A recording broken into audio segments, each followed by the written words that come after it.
বন্ধুগণ, আমি কবি মহিউদ্দিন চৌধুরী মাইকেল আবারও আপনাদের সামনে উপস্থিত হয়েছি একটি কবিতা পাঠ নিয়ে।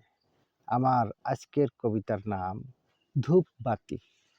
আমি কবিতাটি লিখেছিলাম ৯/২/২০২১ খ্রিস্টাব্দে।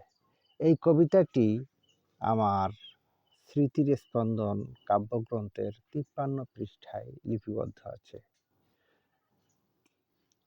পাঠ করব তার আগে আপনারা এখনও আমার এই ইউটিউব চ্যানেলটি যারা সাবস্ক্রাইব করেন নাই তাহারা দ্রুত সাবস্ক্রাইব করে লাইক, কমেন্ট, শেয়ার দিয়ে পাশে থাকবেন, এই কামনা রেখে আমি পাঠ শুরু করছি।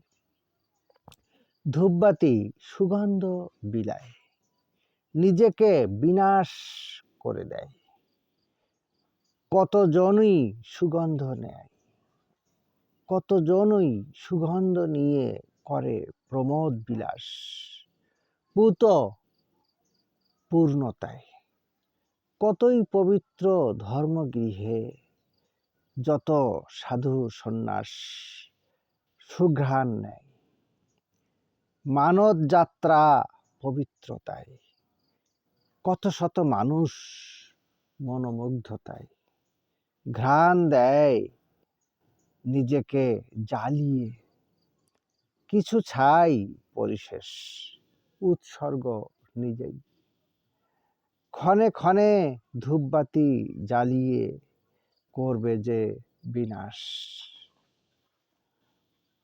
মণিকুঠায়। তুমি তো নিজেকে জ্বালিয়ে করছই যে বিনাশ, ধূপবাতির ন্যায়।